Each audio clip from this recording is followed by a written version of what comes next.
मंदिर की जो कांवड़ यात्रा समिति के उनके नेतृत्व में यात्रा हर वर्ष होती है। उनके माध्यम से माल्यार्पण करने का कार्यक्रम अभी होगा बड़ी माला से। यह इस यात्रा का या शुरू का स्वागत करने का काम किस तरह से देखते हैं, कौन कौन से जगहों पे जो पुष्प वर्षा हुई?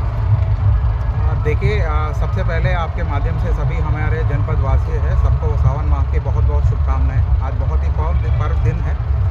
हमारे जो पूरा ओरछा से लेकर एक महाविशाल कांवड़ श्रद्धालुओं का शोभा यात्रा निकली है। और हमारे यहाँ मेनली ज़िले में 2 जगह एलाइट चौराहा जो हमारे महत्वपूर्ण चौराहा है, यहाँ पर बहुत भीड़ जो है अधिक संख्या में और सैकड़ों में थी और उन सबके ऊपर पुष्प वर्षा किया गया था। उसमें से एक बहुत ही और भी महत्वपूर्ण बात है, सैकड़ों संख्या में महिला श्रद्धालु भी बहुत लोग आए थे और उनके ऊपर भी पुष्प वर्षा किया गया था माननीय मुख्यमंत्री जी के निर्देशानुसार। और उसके अलावा जो हमारे मेन महत्वपूर्ण और प्रशस्तित मंदिर जो हमारे सिद्धेश्वर नाथ मंदिर है, उस पर भी पुष्प वर्षा किया गया है। ये महत्वपूर्ण संदर्भ है और बहुत ही अच्छा लगा। और लोगों में भी एक हम देख पा रहे थे कि बहुत ही एक उत्साह और उत्तेज वातावरण थी और ऊर्जा से सभी लोग भोलेनाथ का नाम स्मरण भी कर रहे थे। अच्छा लगा। स्वागत है हमारे चैनल में। आज हमारे यहाँ झांसी में एक भव्य कांवड़ यात्रा का आयोजन किया गया और जो कि आज सिद्धेश्वर मंदिर पे आज समाप्त हुई है। तो हमारे संग हमारे आचार्य हरिओम पाठक जी जानेंगे इस सावन के महीने में कांवड़ का क्या महत्व है और ये कांवड़ यात्रा के बारे में कुछ मार्गदर्शन दें। नमस्कार। पहले तो आपके चैनल के माध्यम से मैं सभी शिव भक्तों को श्रावण मास की बहुत बहुत शुभकामनाएँ, कांवड़ यात्रा की बहुत बहुत शुभकामनाएँ। आज झांसी में ओरछा धाम से सिद्धेश्वर धाम झांसी तक विशाल कांवड़ यात्रा का आयोजन किया गया है। बुंदेलखंड कांवड़ यात्रा समिति है। वैसे तो पूरे श्रावण में यहाँ कांवड़ चढ़ाई जाती है और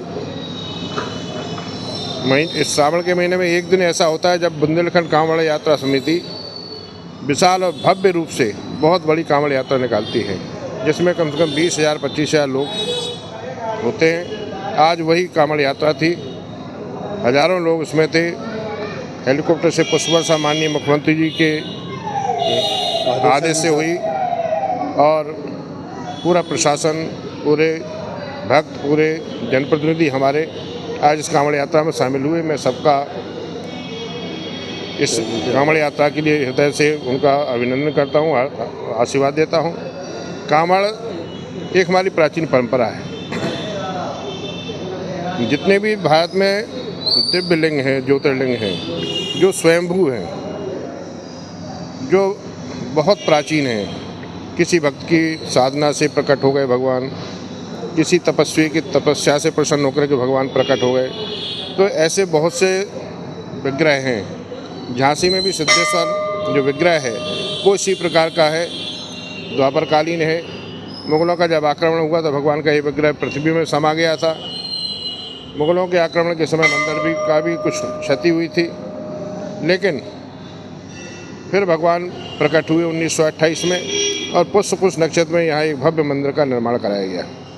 गुरुजी, जैसा कि जानकारी में है कि ये इस मंदिर का निर्माण सिर्फ पुष्य नक्षत्र में ही किया जाता था, तो क्या ये सत्य है और ये विग्रह किस प्रकार प्राप्त हुआ और कैसे बनाया गया? इसके बारे में जितना कहा गया, ये बहुत पुरानी घटना नहीं है, इसलिए इसके तो प्रत्यक्षदर्शी लोग हैं अभी।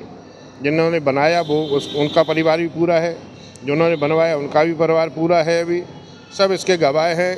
GIC कॉलेज है सामने, इसमें पढ़ने वाले पुराने जितने भी विद्यार्थी हैं उन सब ने इसको बनते हुए देखा है, इसलिए इसके बारे में किसी प्रकार का संदेह की गुंजाइश नहीं है। भगवान का प्राकट्य भगवान के स्वप्न के आधार पर हुआ था। आचार्य रघुनाथ विनायक धुलेकर स्वतंत्रता संग्राम सेनानी थे।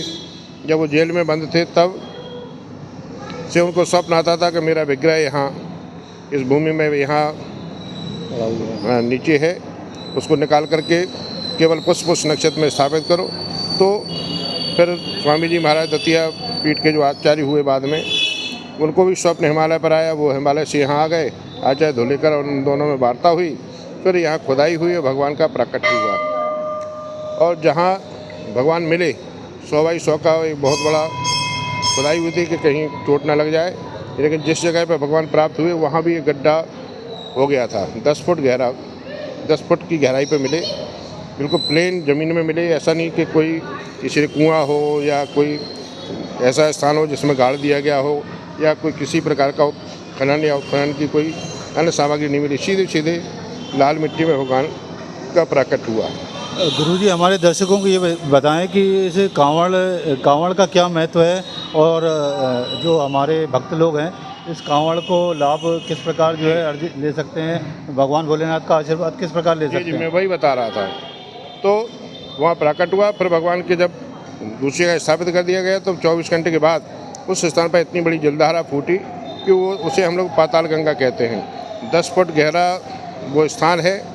आज तक कितनी पंप हम चलाते रहते हैं, कभी पानी खाली नहीं होता। उसके बगल में 2 हैंडपम्प की बोर करवाए, दोनों सूखे हैं। तो ये भगवान का ही चमत्कार है। ऐसे दिव्य विग्रहों पर भक्त कांवड़ पवित्र नदी से कांवड़ का जल लेकर के आते हैं, उनको चढ़ाते हैं।